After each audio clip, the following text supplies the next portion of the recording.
Yo, check this out.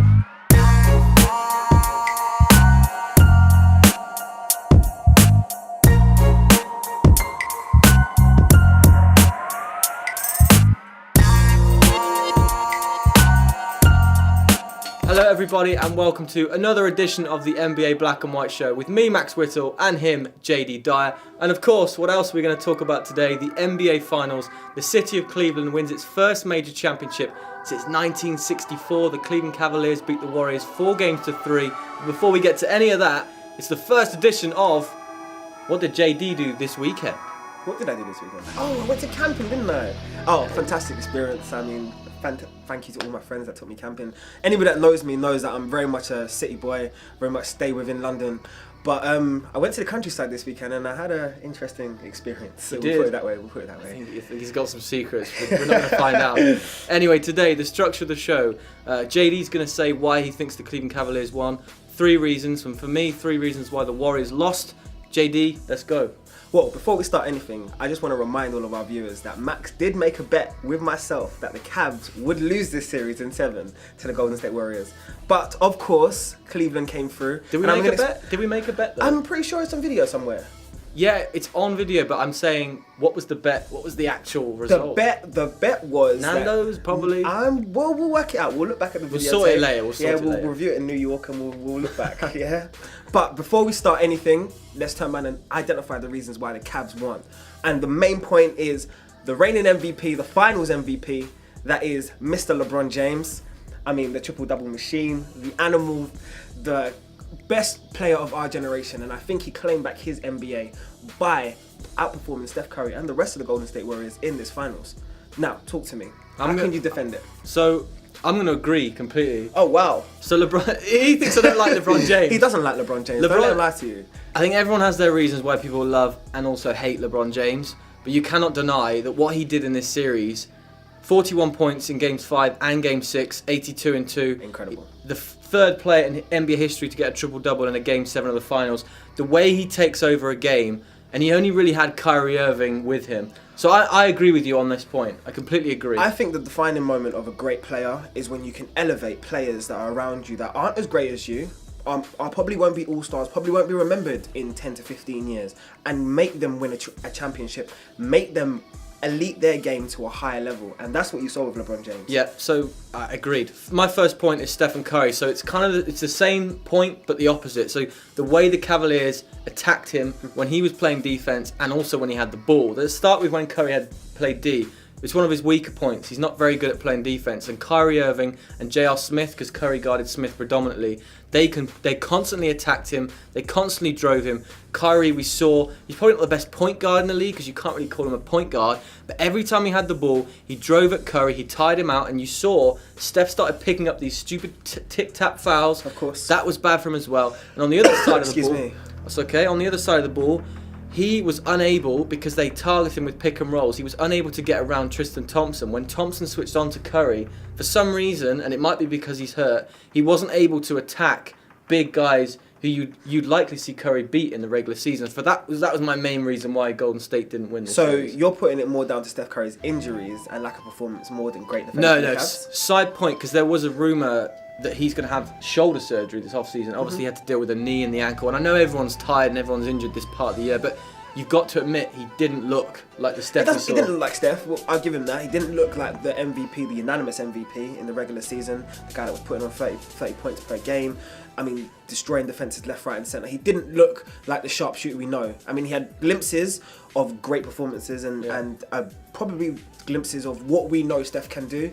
But at the same time, I think you have to give a little bit of credit to the Cavs. I feel the way they rotated the defensive team. That's what I gave, though. The way they attacked him and the way they on both sides of the ball. Just quickly as well, he shouldn't have to deal with his wife Ayesha tweeting that the NBA's rigging the results. Do you know what? It's funny. I like a ride or die, though. You have to give her credit for her status as a ride or die. I get that. I'd like to just do this in the stands, and that's all I need. Because the problem is, Steph had to answer to the media. Oh, Steph, what do you think about what she said? Blah, blah. Anyway, what's your second point? My second point, most important point, and I feel that probably grabbed most of the headlines as we saw, and that is Mr. Kyrie Irving.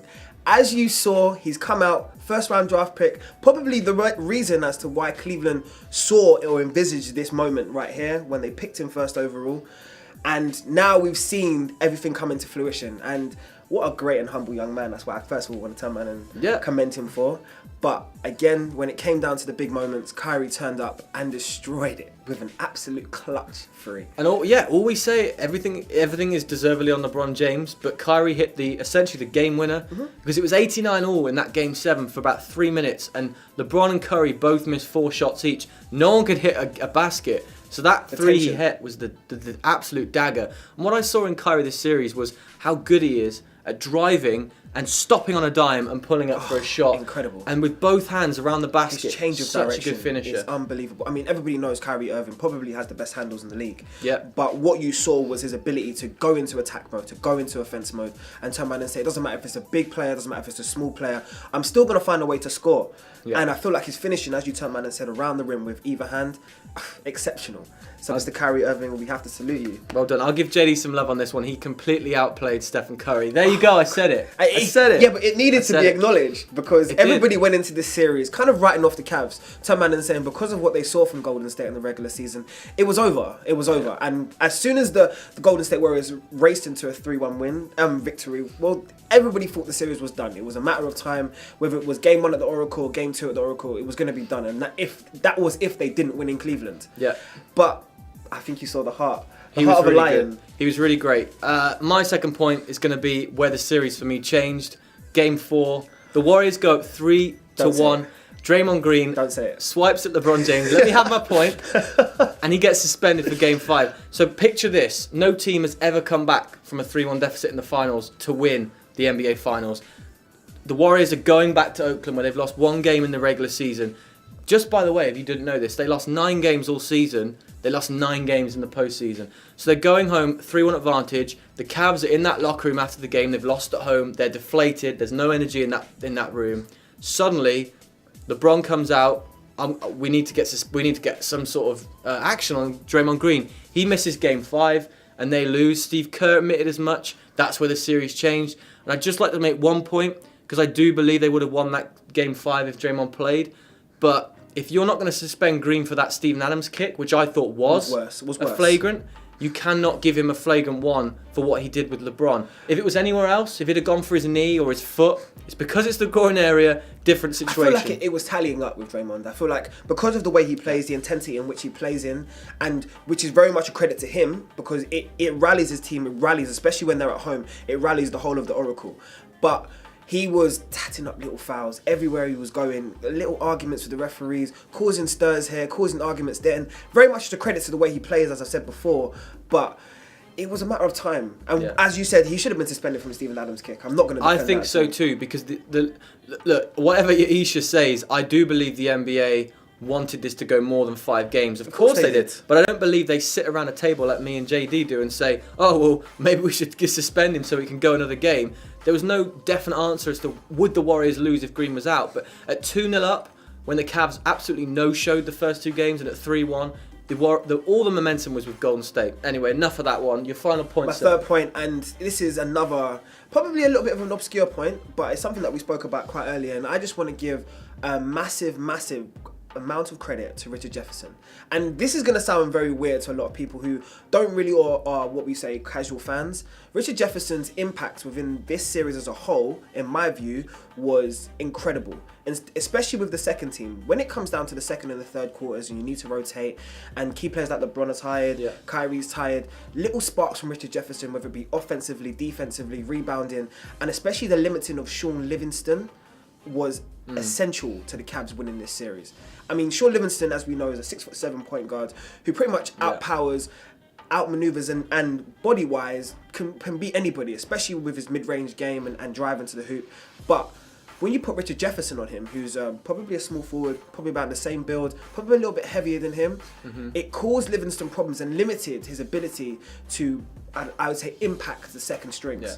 That's why I would say, man. Apart from Game 1, I didn't really see Sean Livingston again. No, I will go straight to my last point because it really does link with the Jefferson thing. That Steve Kerr, with Andrew Bogut out in Game 7, he completely overplayed Azili and Varejao to the point that Jefferson could have more of a role. So Richard Jefferson in game 2 was the Cavs' second best player. It was when Kyrie didn't show up, LeBron was the only player. And everyone said, because they lost, you cannot win a series with Richard Jefferson being your second best player. He went to the finals with the Nets 13 years ago, and suddenly he's being talked about as this mega machine player. He's just retired, but actually his impact over the whole series... What a way to go out, by the way. Defensive, yeah. RJ, what a way to go out. I like well that. done. And the Vegas party as well. I like that, RJ. That was a good way to go out. So I agree with you on that point, but in Game 7, the fact that Kerr didn't play Livingston enough, and Tyronn Lue, although he took Thompson and Love out and brought Jefferson back in, he actually made the right decision to put Love back in the fourth quarter with Thompson and steer Jefferson out, because although he had a good impact in the series, you can't tell me at that age, I think 34, 35, that he's going to go and win the series for him. So surprising for sure, considering what he did during the regular season, but that would be what I'd say for that. And we were just talking about, you want to make a point? I just want to make a quick statement to you. I want you to give me one statement about the Cavaliers that impressed you the most, and I'll give you one statement about the Warriors that I feel affected their performance in the finals. Okay, well, it's interesting that you said to me just off camera that you thought J.R. Smith had really improved. Mm-hmm. So I actually was very surprised at how little the other players did. So JR was one of them where he had one good shooting game. He'd come out in the second half and hit 2 or 3 threes. That's his game. He's hot and cold. But also, Iman Shumpert, apart from that little hair... this is supposed to be a positive segment about the Cavs, right? This is a statement. I'm going to wind the point up. So Shumpert did hardly anything. And then he didn't play Dellavedova or Williams at all, really. Lou really tightened his depth chart. So what I'm trying to say to you, my statement is, this is how good Kyrie Irving and LeBron James are. Even with Kevin Love. But my biggest statement for you on this one, Tristan Thompson, he's not getting enough credit for the way he played in this series. Not just guarding the guard, Stephen Curry on the perimeter, as he says, rebounding, scoring. He loves the dirty work, though. He appreciates the dirty work. That's my statement for you. What about you? My statement for yourself and the camera and the cameras and our beautiful viewers at home is the fact that I feel Golden State chasing after the records, which they achieved, and credit to themselves, but playing the full length of the 82 games, I feel when it came down to the postseason, affected them fatigue-wise. Okay. And I'm not telling I'm making any excuses, but as you said, we've spoken about, there's been little niggles, little injuries here and there. These are injuries that I feel like if they rested Steph Curry when they had pretty much cemented their position as the leaders of the Western Conference, or... I'm going to have to cut you off, because the only player on that Warriors team to play more minutes than last season was Green. Okay. Curry sat out a lot of fourth quarters. Yeah, but you're talking about, it's a completely different LeBron series. played 46 minutes in the last game. But LeBron James also got a rest period going up to the finals. Yeah, because they blew through the playoffs. I understand that, but Steph was injured, I get that. But when they chased that 73, I don't like people saying that they could have... They tied themselves out doing it because they played some of the lowest minutes. I think Steph was the first MVP to average what he did. Okay, so and played you make 31 minutes a game. Make a direct comparison, because we know the difference in the intensity between regular season basketball and playoff basketball. Every night you're playing against quality opposition. Who did you see affected though? From the Warriors? So who did I see? Curry I felt was like when it out came a lot. down to Game 7, I felt it was very deflated from the Golden State Warriors, and I felt it was deflated from, I'd say after the first 2 games of this series, I feel like they were deflated from then on. I don't think they didn't bring the A game at all. They didn't come out with any energy. Like there was positions and times in every single series that I can pick out that the Warriors were looking tired or deflated. This is a team that just broke the regular season record. Yeah. This is a team that has cemented themselves in history.